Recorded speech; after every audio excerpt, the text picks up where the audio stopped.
अस्सलाम वालेकुम, मैं हूं शाज़ेब खानज़ादा। साबिक DGI जनरल फैज़ हमीद को फौज ने तहवील में लेकर कोर्ट मार्शल की कार्रवाई शुरू कर दी है।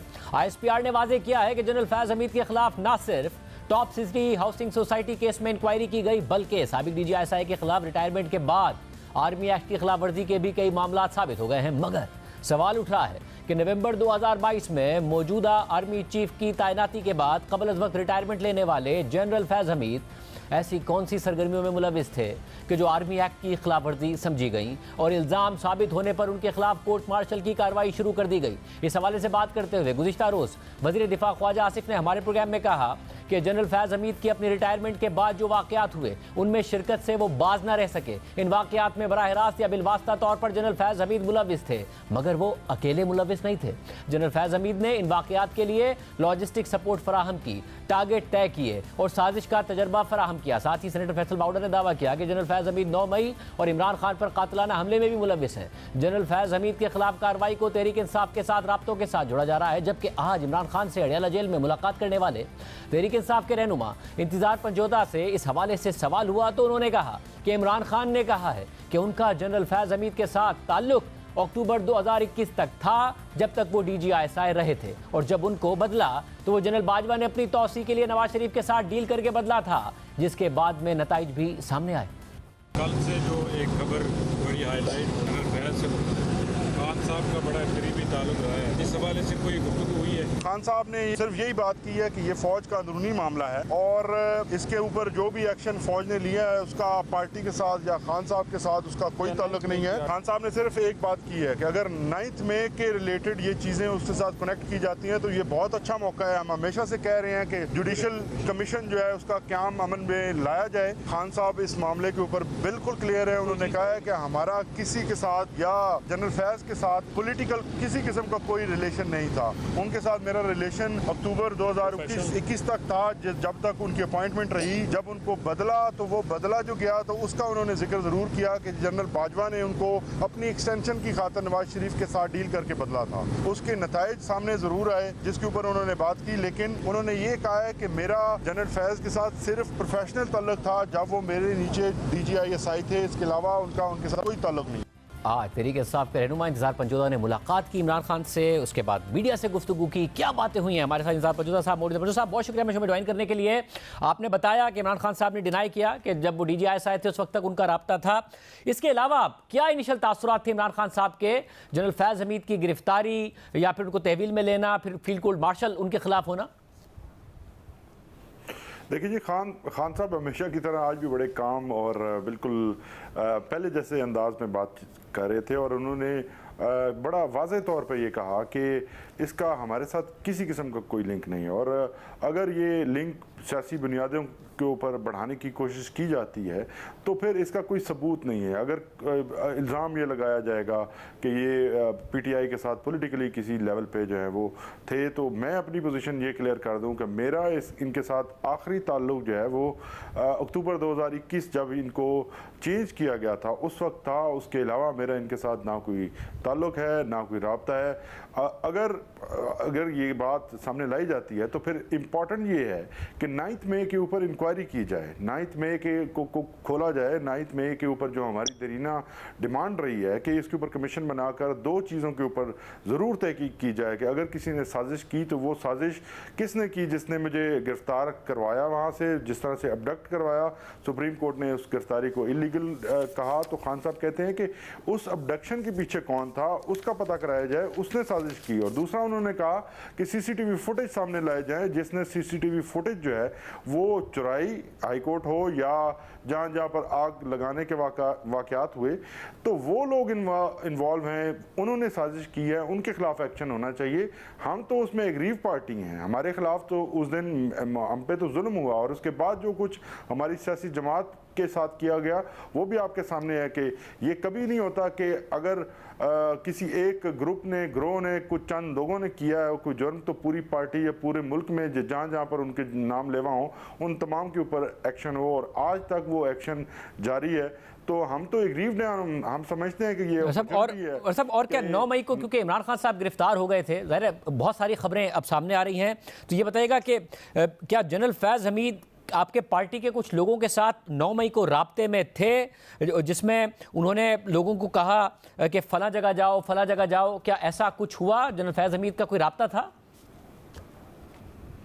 देखिए जी, मैं आपको ये फिर से वाज़ेह कर दूं कि जनरल फैज़ हमीद का पाकिस्तान तहरीक इंसाफ के साथ कोई ताल्लुक़ कहीं पर नहीं रहा, और सियासी तौर पे जो डिसीजन मेकिंग रही है वो तमाम एक तो खान साहब खुद करते हैं, और 9 मई की अगर इन पर्टिकुलर बात की जाए तो 9 मई को हमारी लीडरशिप यहाँ पे मौजूद थी। उस वक्त सेक्रेटरी जनरल असद उमर थे, और इसके अलावा शाह महमूद साहब मौजूद थे, सारी सीनियर क़यादत मौजूद थी, और जो फैसला जात भी हुए उनके साथ उन्होंने अपनी मर्जी से किए। और रहा सवाल कि अगर किसी, क्योंकि ये भी बात की जाती है कि किसी के साथ रब्ता हो, तो ये रब्ता इंडिविजुअल लेवल पर उनका ज़ाती कैपेसिटी के अंदर हो सकता है, पार्टी लेवल पे उसका कोई लेना देना नहीं हो सकता सब। और क्या उसके बाद भी, क्या पिछले दिनों तक भी वो मुख्तलिफ रहनुमाओं के साथ राब्ते में थे? क्या उन्हें कहते थे कि फ़लाँ अफसर का नाम लो, फ़लाँ अफसर पर तनकीद करो, या अगर कोई 9 मई के वाक़यात के हवाले से सामने आना चाहता था तो उसे कहते थे कि रूपोश रहो? क्या इस किस्म के का ताल्लुक उनका आपके पार्टी के अंदर मौजूद था?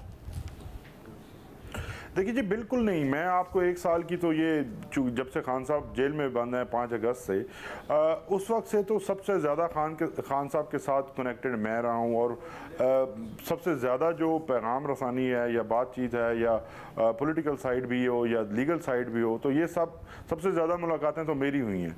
तो मेरे साथ तो कम से कम राब्ते में नहीं थे, और मेरे साथ अगर राब्ते में नहीं है तो फिर खान साहब ने तो खुद आज जवाब दिया है। तो खान साहब हों या कोई और हो, उनका राब्ता अगर किसी के साथ अगर था, मैं बार बार ये कह रहा हूँ कि अगर किसी के साथ ज़ाती नौयत का राब्ता रहा हो तो उसके बारे में हम नहीं कह सकते, लेकिन सियासी तौर पर या पार्टी लेवल के तौर पर, एक पॉलिसी के तौर पर ना उनका कोई लेना देना था और ना हो सकता था, क्योंकि लीडर खान साहब हैं।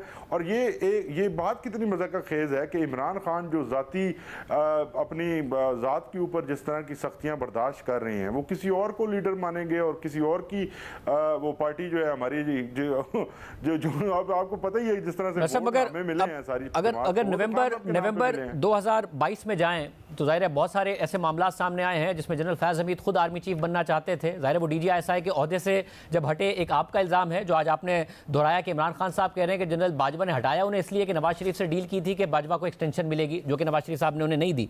मगर अब बात यह है कि जनरल फैज़ हमीद खुद आर्मी चीफ बनना चाहते थे, बाजवा तौसी चाहते थे, फिर अब जो दावे सामने आ रहे हैं कि जनरल बाजवा नहीं चाहते थे कि जनरल आसिम मुनीर को DG को आर्मी चीफ बनाया जाए, इमरान खान साहब नहीं चाहते थे उन्हें आर्मी चीफ बनाया जाए। तो क्या उस साजिश में भी कोई राब्ता नहीं था इमरान खान साहब का और जनरल फैज़ हमीद का उस वक्त? देखिए जी, बात बड़ी सिंपल और सीधी सी है। आपको याद होगा कि खान साहब मुतअद्दिद बार इसका खुद जिक्र कर चुके हैं, और इवन जेल के अंदर भी जब रिपोर्टर से बात करते हैं तो उन्होंने कहा है कि मुझसे उस वक्त सदर आरिफ अलवी साहब के थ्रू जो है वो आरिफ अलवी साहब जो है वो मैसेज उनका लेके ज़मान पार्क आए थे, और ज़मान पार्क मैं खुद भी वहाँ मौजूद था। उस मीटिंग में जो उनकी प्राइवेट गुफ्तगू थी उसमें मैं मौजूद नहीं था, लेकिन मेरे सामने आए थे, और खान साहब ने उस बात को खोला है कि मुझसे पूछा गया और मैंने बताया कि मुझे इसके ऊपर कोई इतराज़ नहीं है अगर आसिम मुनीर साहब इसके बनते चीफ ऑफ स्टाफ बनते हैं, या मैं तो इनकी अपॉइंटमेंट के किसी भी हद तक खिलाफ नहीं हुआ। हालांकि ये साथ उन्होंने कहा कि मुझे लंदन प्लान का पूरी तरह पता है, लेकिन मैं आपसे यही तवक्को करता हूं कि आप आइन और कानून के मुताबिक जमहूरियत को जो है वो फ़रोग़ देंगे। तो मुझे तो सिर्फ और सिर्फ यही चीज़ उनसे तवक्को थी। तो ये रहा सवाल दूसरा कि अगर कोई अंदरूनी तौर पर अगर कोई बातचीत हो रही हो आर्मी के अंदर थी तो उसका खान साहब को या हमारी पार्टी उस वक्त आपकी जमात के वज़ीर आज़म आज़ाद कश्मीर थे, उन्होंने ये बयान ज़रूर दिया था कि इमरान खान साहब लोगों को सड़कों पर लाना चाहते थे। हमें भी कह रहे थे, हमने कहा कुछ टाइम आगे कर लें, इलेक्शन हो रहे थे वहाँ, तो उन्होंने कहा कि नहीं, आसिम मुनीर को आर्मी चीफ बनने से रोकना है, इसलिए अवाम को सड़कों पर लाना है। एब्सोल्युटली ये अब्सर्ड है, बिल्कुल ये गलत है। इस तरह की कोई बात कभी नहीं हुई। खान साहब का जो एहतजाजी कॉल होती हैं वो सिर्फ़ और सिर्फ अपने पॉलिटिकल पार्टी और अपने जो हमारा नैरेटिव है उसके मुताबिक होती हैं। इसके अलावा अब ये डिज़ाइन बनाया जाना अब ऑल ऑफ अ सडन ये बात सामने आई है। ये तो पहले कभी किसी ने नहीं बात की। एक अगर उन्होंने की थी तो वो उन्होंने तब की जब वो तहरीक इंसाफ छोड़कर चले गए थे। अगर तहरीक इंसाफ के अंदर रहते हुए उन्होंने बात की तो उसका वजन और होना था। तो जो लोग मार खा के और तशद्दुद बर्दाश्त करके कोई अगर बयान देते हैं तो उस बयान की क्या वैल्यू है? मतलब और यानी कि जो ओवरऑल जनरल फैज़ हमीद के साथ हो रहा है, उनको तहवील में लिया जाना, उनका फील्ड जनरल कोर्ट मार्शल होना, इमरान खान साहब का कोई इस पर एतराज़ है या वो समझते हैं कि ये फ़ौज का अंदरूनी मामला है, उन्हें कोई एतराज़ नहीं है इस बात पर? बिल्कुल वाज़े तौर पे खान साहब ने कहा कि ये फ़ौज का अंदरूनी मामला है, बल्कि उन्होंने वेलकम किया कि ये अकाउंटेबिलिटी का प्रोसेस जो है, अगर ये जिस तरह से शुरू किया गया है, ये एक अच्छा स्टेप है। और हम तो हमेशा से जो है वो अकाउंटेबिलिटी की बात करते आए हैं, बल्कि उन्होंने ये भी कहा कि जनरल बाजवा के ऊपर अकाउंटेबिलिटी कब होगी। उन्होंने दो बातें की आज कि जनरल बाजवा ने जिस तरह से एक इलेक्टेड गवर्नमेंट के ख़िलाफ़ कॉन्स्पिरेसी की, उन्होंने लॉबिंग की, और फिर जिस तरह से उन्होंने जनरल फैज़ को, क्योंकि उस वक्त मेरी रिकमेंडेशन ज़रूर थी कि अफ़गानिस्तान के जो हालात हैं और जिस तरह से जनरल फैज़ ने वहाँ पे कंट्रोल किया था और सारा पाकिस्तान की हुकूमत पाकिस्तान की तरफ से निगोशिएट करने में कलीदी किरदार अदा किया था, तो उस सिचुएशन को सामने रखते हुए उनका एक पॉइंट ऑफ व्यू था कि इस वक्त उनको बदलना नहीं चाहिए। लेकिन उनको नवाज शरीफ के साथ चूँकि डील हो चुकी थी और रजीम चेंज होनी थी और एक्सटेंशन की बात थी, एक्सटेंशन के लिए सिर्फ और सिर्फ ये सब कुछ किया गया बाजवा साहब की तरफ से, तो उनके ऊपर जो अकाउंटेबिलिटी उनकी कब होगी? उनकी वाइफ के अकाउंट के अंदर जिस कदर पैसे मौजूद हैं और उसके बाद जो जिस तरह का किरदार उन्होंने अदा किया, तो वो कब अकाउंटेबल होंगे? इसके बारे में खान साहब ने ज़रूर आज बात की। मतलब ये ज़रा दिलचस्प बात है, क्योंकि इमरान खान कहते हैं कि एक्सटेंशन के लिए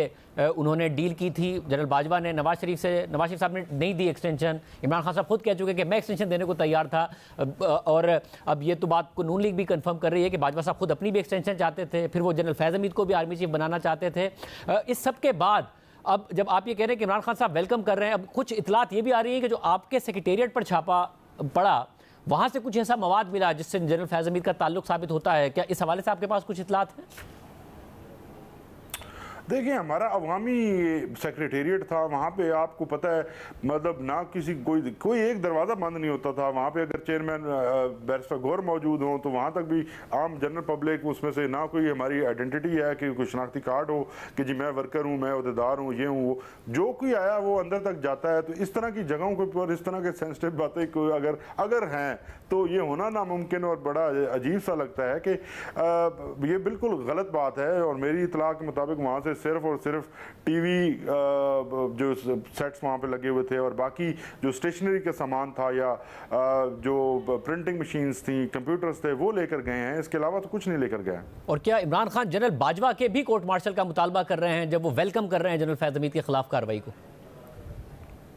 सर जी बिल्कुल, वो तो उनके खिलाफ कानूनी कार्रवाई की बात हमेशा करते हैं और वो आज फिर उन्होंने कहा कि उनको अकाउंटेबल ठहराया जाए। और अगर आर्मी के अंदर अगर उन्होंने आर्मी के कवानीन की खिलाफ वर्जी की है तो जाहिर है फिर उसकी सज़ा जो बनती है उनको मिलनी चाहिए। उन्होंने सिर्फ अकाउंटेबिलिटी की बात की है। अगर उसका अकाउंटेबिलिटी के नतीजे में उनका कोर्ट मार्शल होता है तो फिर जाहिर है वो भी हम तो वेलकम करेंगे और उसकी ही डिमांड करते हैं। और इमरान खान साहब को कोई परेशानी नहीं है जनरल फैज़ हमीद की गिरफ्तारी से? बिल्कुल काम, बिल्कुल पहले की तरह नॉर्मल, और बिल्कुल खान साहब तो बिल्कुल लाइट मोड में थे। मैं मतलब अगर कोई आपको वाज़े तौर पर कोई एविडेंस सामने आ गई, कोई प्रेस कॉन्फ्रेंस सामने आ गई तो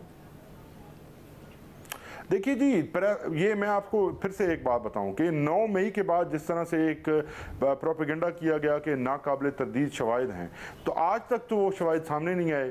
हाई कोर्ट के अंदर जो प्रोसिक्यूटर जनरल थे पंजाब के, वो लाजवाब हो गए। सुप्रीम कोर्ट के आप देखें कि क्या क्या रिमार्क्स आए हैं 9 मई के ऊपर। और एंटी टेररिज्म कोर्ट सरगोदा के अंदर जो इनके स्टार विटनेसेस हैं, जब वो प्रोड्यूस हुए तो वो तीनों विटनेसेस की गवाही रिजेक्ट हो गई। तो अब वही गवाह हैं, वही सबूत हैं, ना कोई वीडियो वीडियो है, ना कोई पैगाम है, ना ऑडियो है, ना कोई ऐसी मीटिंग हुई है।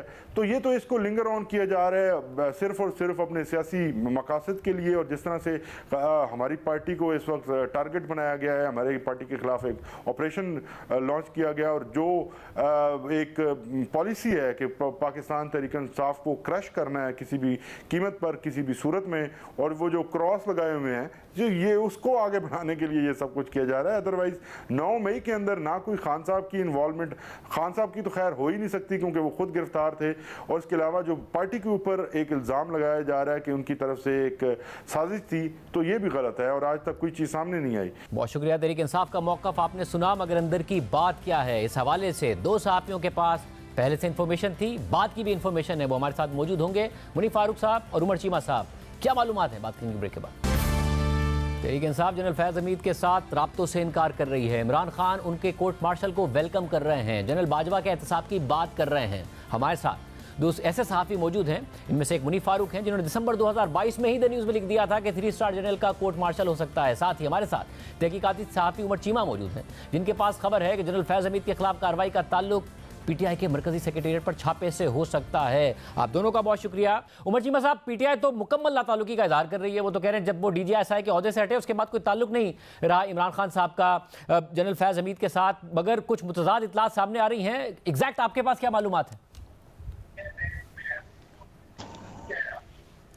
शाहजेब, ये जो पीटीआई वाले बात कर रहे हैं, पता नहीं उनके नॉलेज में भी है या नहीं। इंतजार पंजोता जो है ये तो इस सारे अमल में इन्वॉल्व ही नहीं रहे। ये जो एक पूरा इनका एक चेन बनती है जिसमें एक से मैसेज दूसरे के पास, दूसरे से तीसरे के पास और आगे इमरान खान के पास जो सिलसिला है, वो तो इनको तो इतना आइडिया नहीं है। लेकिन ये है कि जो मेरी इंफॉर्मेशन है उसके मुताबिक इसके बारे में एविडेंसेस हैं और वो मिल भी जाएंगी। इमरान खान जो बात कर रहे हैं वो तो बिल्कुल एक इजहार लाताल्लुकी कर रहे हैं, लेकिन कल अगर कोई इसी से रिलेटेड एविडेंस आई तो आई डोंट नो कि मैं तो जब आप बात कर रहे थे तो मैं सोच रहा था कि उसके बाद इमरान खान ने इसको क्या स्पिन देना है।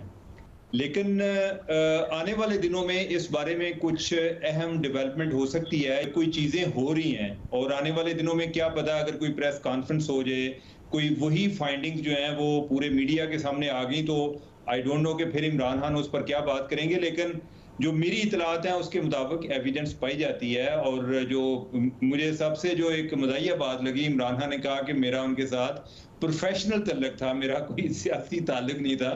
हालांकि इमरान खान जब जनरल फैज़ जब इवन कोर कमांडर थे पेशावर के, तो उस टाइम भी जो राब्तों का सिलसिला बरकरार था। बाज़ का ये होता था कि उधर केपी के जो बड़े सीनियर लेवल पे लोग हैं वो स्पेशल उधर पेशावर से इधर बनीगाला पहुंचते थे, सिर्फ वो पैगाम लेकर आते थे और पैगाम लेकर ही जाते थे। और ये मामला तो उस टाइम भी जारी था। तो मेरा नहीं ख्याल कि उनका ताल्लुक अब तक टूटा है, यानी कि ये इस पे मैं जोर दे रहा हूं कि ताल्लुक अब तक नहीं टूटा था, वो मौजूद था। इवन इमरान खान के साथ भी ताल्लुक मौजूद था, उन तक भी पूरी पैगाम रसानी होती थी और उन तक भी जो जनरल फैज़ है उनकी तरफ से कोई इनपुट भी जाता था।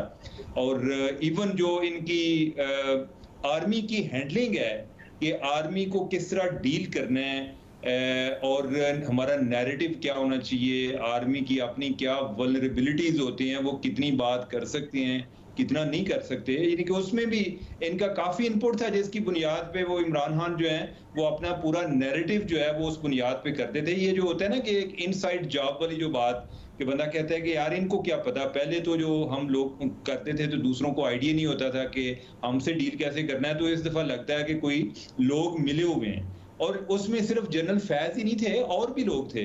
और लेकिन यह है कि जनरल फैज़ जो है वो एक सब में प्रोमिनेंट भी थे, उनका एक लीड रोल भी था और उनको बार बार वार्न भी किया गया था। यानी कि आपको आइडिया होगा कि उनकी बिरून मुल्क को तो उनको जाने से मना कर दिया गया था, फिर बाद में उनको 1-2 क्वेश्चनर भेजे गए थे। और था ये कि लेकिन कुछ लोग दरमियान में इस चीज़ को रोकने की भी कोशिश करते थे कि इस एक्सट्रीम तक ना जाएं चीज़ें, कि जिधर ये कोर्ट मार्शल हो और एक नया प्रेसिडेंट सेट हो। लेकिन मेरे ख्याल फाइनली ये चीज़ें उस स्टेज तक आ ही गई हैं। और मुनीर फारूक साहब, आपने लिखा दिसंबर 2022 में, यानी कि उस वक्त तो रिटायरमेंट को 1 महीना हुआ था, तो जो पोस्ट रिटायरमेंट उनकी एक्टिविटीज़ हैं, ये उस वजह से ही आपने लिखा क्योंकि 1 महीना ही हुआ था, या ये वाकयात बाद में हुए हैं? आपने किसी और चीज़ को मद्देनजर रखकर लिखा था, और आपके पास क्या मालूमात है? शाहजेब साहब, आपका बहुत शुक्रिया। मैं इसमें सिर्फ इतना अर्ज करूंगा कि जब जनरल आसिम मुनीर साहब की अपॉइंटमेंट हो रही थी, उस वक्त एक बहुत बड़े लेवल की इंट्रीग कह लें आप उसे, साजिश या सबोटाज करने की कोशिश की गई उस अपॉइंटमेंट को। और ये मेरा कोई तज्जिया नहीं था, ये खबर थी जिसके नतीजे में मैंने उस खबर में लिखा भी था उस स्टोरी के अंदर कि बहुत सी मजबूरियां थी जिनकी वजह से बहुत सारी इंफॉर्मेशन होने के बावजूद आप बहुत सी बातें नहीं कर पाते, क्योंकि आपको डर होता है कि इसकी बहुत बड़ा इसकी रिप्रिकॉशंस होंगी। जनरल फैज हमीद साहब बड़े एक्टिव थे इस सारे प्रोसेस के अंदर, और जनरल बाजवा साहब की भी आशीर्वाद उन्हें शामिल थी। उन्होंने पूरी एड़ी चोटी का जोर लगाया था कि जनरल आसिम मुनीर साहब पाकिस्तान के आर्मी चीफ ना बन सके। और ये जिस पॉसिबिलिटी का मैंने जिक्र किया और वो जो स्टोरी थी बेसिकली, अब क्योंकि वक्त गुजर गया है तो मैं इतना जरूर एक मुहतात तरीके से आपको कह सकता हूं कि एक ताकतवर लोगों का एक बैठक थी जिसके अंदर ये गुफ्तगू की गई थी, और कायदा आपको कि जो उसमें लिख के there is a possibility of court martial of a 3-स्टार जनरल, तो वो वाज़े तौर पर इशारा जनरल फैज हमीद था। और ये जनरल आसिम मुनीर साहब की अपॉइंटमेंट से चंद दिन पहले की बात है। और के अंदर इसलिए ये इस बात का जिक्र किया गया था कि जो कुछ जनरल फैज हमीद थे और जो कुछ इवन बाजवा साहब कर रहे थे उन सारे दिनों के अंदर, उसका भी बड़ा क्लियर रेफरेंस था। उसके अंदर डिस्कशन की गई कि ये किसी तरह से हमने आउटडू करना है नंबर 1 जो इसके जनरल है जनरल आसिम मुनीर, और कोशिश करनी है कि उनको आर्मी चीफ नहीं बनने देना।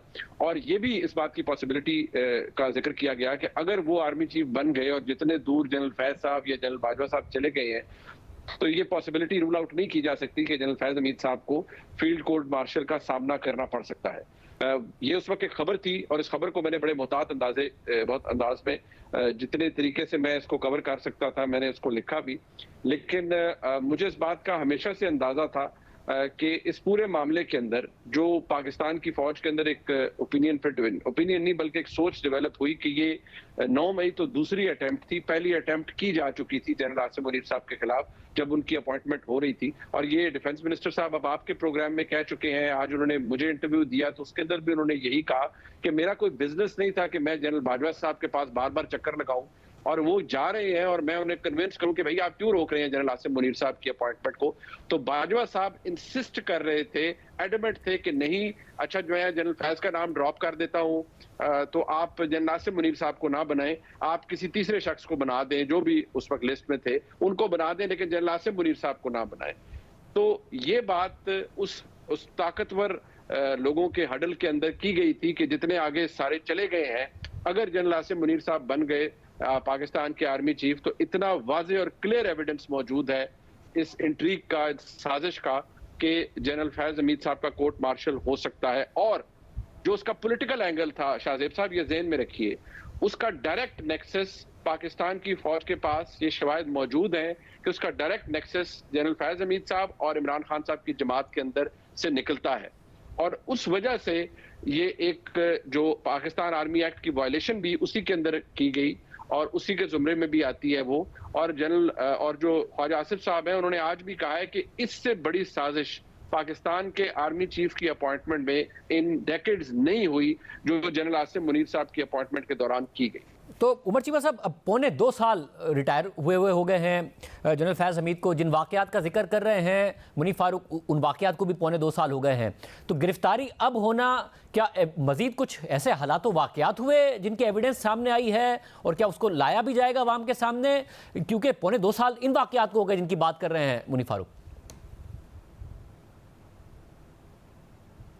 शाहजेब देखें, उनकी इख्तलाफात अपनी जगह पर, और उनके इख्तलाफात जो हैं वो एक दुश्मनी के लेवल पर भी थे, यानी कि कोई छोटे मोटे इख्तलाफ नहीं थे, काफ़ी ज़्यादा शदीद इख्तलाफ थे। जब नौबत इधर तक आ जाए कि आपको पता चले कि या मैं हूँ या ये है, यानी कि ये वाली इनकी पोजीशन थी ना, लेकिन इसके बावजूद कोर्ट मार्शल का फैसला करना बहुत बड़ा फैसला है और इसके लिए आपको कई दफा सोचना पड़ता है कि इससे हम क्या नया प्रेसिडेंट सेट कर रहे हैं और दूसरा ये है कि इसके क्या आगे फ्यूचर में क्या इसके हमारे लिए क्या कॉन्सिक्वेंसेस हो सकते हैं और इस बना पर, इस बुनियाद पर ये चीज़ें जो मैं समझता हूँ या मेरे जो नॉलेज में है, जो मैं अंडरस्टैंड कर पाया हूँ कि ये चीज़ें रुकती आई हैं। जिस तरह मुनीब ने जिक्र किया ऐसे ही है कि जैसे एक कोई ऐसा पॉइंट आया कि आपको लगा कि हम एक कल्मिनेशन स्टेज पे पहुंच गए हैं कि नहीं अब कर ही दिया जाए और फिर कोई 4 दिन बाद फिर आपने कहा कि नहीं रुक जाएं, कि जैसे आप डबल माइंडेड होते हैं। और ये जो पीटीआई वाला मैं बात आपको कर रहा हूँ कि जो पीटीआई से जो चीज़ें मिली हैं, जो उनके कंप्यूटर से या उन लोगों के जो फोन्स हैं वो भी तो सारे गए हैं ना, उनके पास गए हैं, तो उनमें से जो कोई रिकॉर्ड उन्होंने रिट्रीव किया तो उसके बाद जो है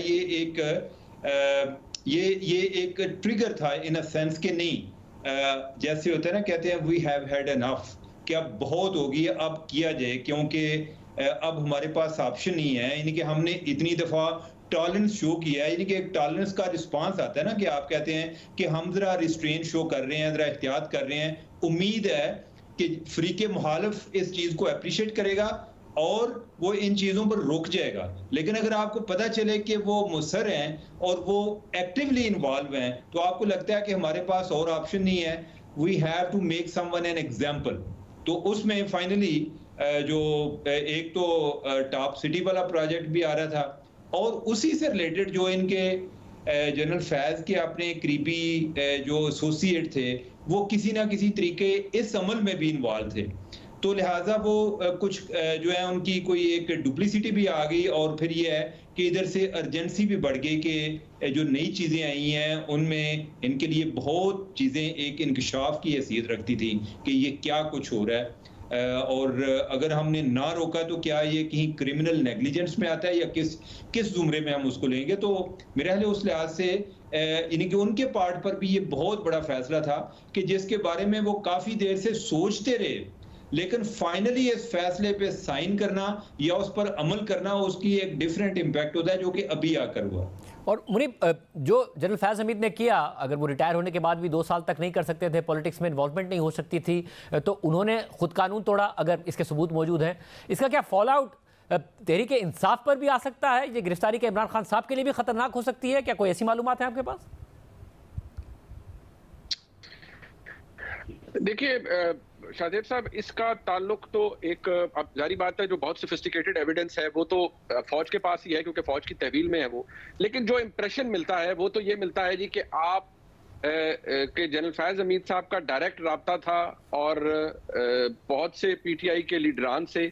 और इस बात पर गौर कीजिएगा कि जो 9 मई 2023 है उसको पाकिस्तान की फौज दूसरी अटेम्प्ट समझती है जनरल आसिम मुनीर साहब के खिलाफ, कि उनको उनके खिलाफ एक मिलिट्री के अंदर, फौज के अंदर एक रिवोल्ट पैदा करने के लिए, उनकी कमांड को क्वेश्चन करने के लिए, उसे चैलेंज करने के लिए ये एक्ट किया गया। सानेहा 9 मई हुआ और इमरान खान साहब के साथ उसका ताल्लुक इसलिए भी है क्योंकि इमरान खान साहब से उसका ताल्लुक 2022 के एंड में भी जोड़ा जा रहा है कि इमरान खान ने पॉलिटिकल विंग संभाला हुआ था जब उन्होंने पब्लिकली आकर एक जो लाइकलीहुड थी कि जनरल आसिम मुनीर क्योंकि कंटेंडर थे, नंबर 1 पोजीशन पर थे और उन्होंने ही आर्मी चीफ बनना था और सबको अंदाजा हो रहा था कि गवर्नमेंट भी उन्हीं की तरफ सोच रही है, उन्हीं के बारे में कर रही है, तो उन्होंने एक्टिवली इमरान खान साहब ने उसे पॉलिटिकल फ्रंट पे उनको बैड माउथ किया और कहा जी कि ये इसलिए लाना चाहते हैं कि वो इनकी करप्शन छुपा ले, फिर वो लंदन प्लान और बहुत सी चीजों का जिक्र किया गया,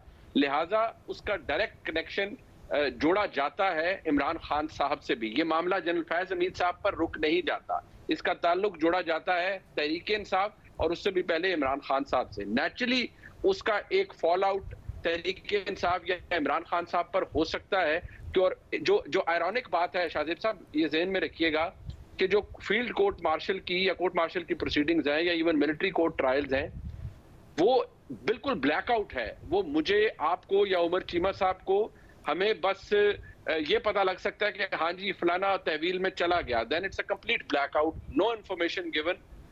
you can not seek any information, the information is not revealed to you. आपको फाइनल आउटकम पता चलता है कि ये हो गया। ड्यूरिंग दैट प्रोसेस क्या हो रहा है, कौन सा एविडेंस आया, किस बेसिस पर आया, कितना मजबूत कितना कमजोर, इसके बारे में किसी को पता नहीं होता। लेकिन जो ओवरऑल इंप्रेशन है पाकिस्तान की पूरी फौज के अंदर कि ये बहुत बड़ा नर्व रेकिंग काम था कि जनरल फैज हमीद साहब को गिरफ्तार करना, उनको तहवील में लेना और उनके खिलाफ फील्ड कोर्ट मार्शल की प्रोसीडिंग का आगाज करना। इसकी अलाउ मी टू से इसकी जो इम्पैक्ट है या इसकी जो रिवर्बरेशंस हैं वो काफी अरसे तक आपको सुनाई देंगी। और ये भी बताया जाता है बहुत से जो जराए हैं उनसे कि this is just the beginning, इसके बाद और बहुत कुछ होगा और परहैप्स इसके साथ और बहुत से लोग हैं जिनको तहवील में लिया गया है और बहुत कुछ निकलेगा। उमर चीमा साहब, आउटकम, क्योंकि आप काम कर रहे हैं इस स्टोरी पर, क्या हो सकता है, क्या कोई सज़ा हो सकती है, किस किस्म की सज़ा हो सकती है जनरल फैज हमीद को इस फील्ड कोर्ट मार्शल के नतीजे में? शाहजेब, ये जो इनके मामले में बना है, ये जो कोर्ट बनी है, इसको कहते हैं फील्ड जनरल कोर्ट मार्शल। और ये इंतहाई खतरनाक जो मुल्ज़िमान होते हैं उनके लिए बनती है, क्योंकि पहले एक कोर्ट मार्शल होती है, एक जनरल कोर्ट मार्शल होती है। कोर्ट मार्शल जो है वो तो एक जो यूनिट का सीईओ है वो भी प्रिजाइड कर सकता है, और उसका अगर कोई सिपाही लेवल पे हो तो उसके खिलाफ अगर उसने एक्शन लेना हो तो वो कर लेता है।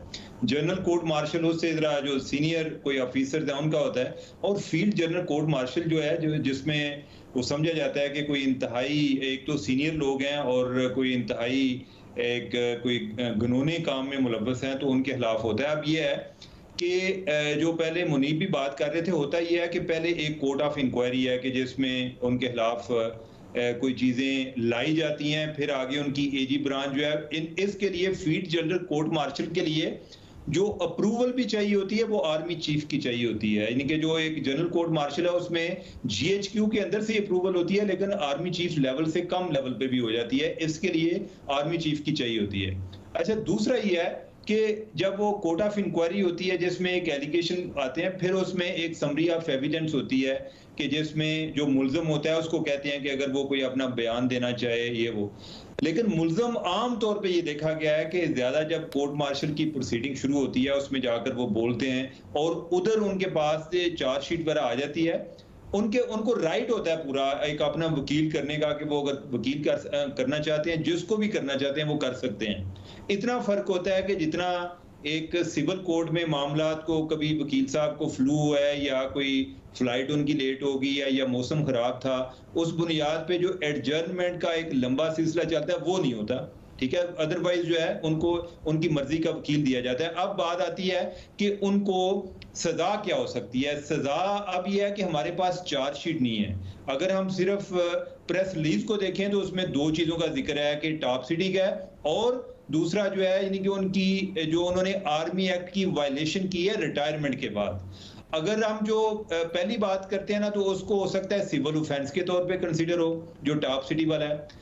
दूसरा जो कह रहे हैं वो आर्मी एक्ट की बात हो रही है कि उन्होंने अपने एक जो that was unbecoming of a soldier कि उसको जो कामों में मुलव्वस हैं। अब ये एविडेंस हमारे सामने नहीं है कि उसमें क्या हो सकता है। अगर एक्सट्रीम के लेवल पर जाएं तो सजाए मौत भी हो सकती है। डिपेंड करता है कि उन पर क्या फर्ज किया, यानी कि मैं एक हाइपोथेटिकली बात कर रहा हूं कि अगर ये करते हैं जी कि वो किसी पार्टी के साथ मिलके फौजी क़यादत के खिलाफ साजिश कर रहे थे, अगर कोई इस तरह की बात होगी तो वो तो सेडिशन में चली गई, ठीक है।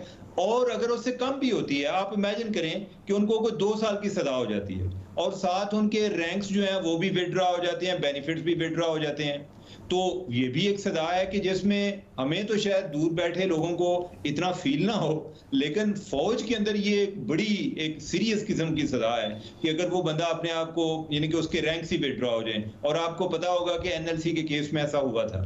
ऐसा बोल रहे हैं 3 स्टार जर्नल को पाकिस्तान में जितना कुछ मिलता है वो बहुत कुछ से महरूम हो जाएगा, करोड़ों रुपए से महरूम हो जाएगा। मुनीर फारूक साहब, लास्ट कमेंट, आप क्या कहिएगा इस हवाले से? शाहजेब साहब, इसके अंदर अगर जो इम्प्रेशन वो मुख्तलिफ जराए से पता करके अंदाजा होता है, और जो बात पाकिस्तान के वज़ीर-ए-आज़म मुतअद्दिद दफा कह चुके हैं शहबाज शरीफ साहब कि जो 9 मई था वो बेसिकली साजिश थी पाकिस्तान की आर्मी चीफ के खिलाफ और वो म्यूटनी की साजिश थी। अब सिडेशन, म्यूटनी, ये बड़े ही हॉरिफिक किस्म के चार्जेस हैं। अगर ये चार्जेस शामिल हैं कि जी आप फौज में म्यूटनी कराना चाह रहे हैं या आप कोई अंदर इंटरनल कू करना चाह रहे हैं या आप साजिश करना चाह रहे हैं फौज की क़यादत के खिलाफ किसी के साथ मिलके, तो इनकी तो इम्प्लीकेशंस बड़ी ड्रास्टिक हो सकती हैं। और मैं दोबारा कहूंगा कि ये सिलसिला शायद रुकता हुआ नजर नहीं आ रहा और शायद इससे एक प्रेसिडेंट भी सेट किया जा रहा है। पर अगर हमने अपने एक जनरल को नहीं बख्शा अकाउंट, तो लेट अलोन कि हम और किसी को बख्शेंगे और जहां जरूरत पड़ेगी तो मिलिट्री कोर्ट का ट्रायल भी होगा और फील्ड कोर्ट मार्शल की प्रोसीडिंग्स भी होंगी।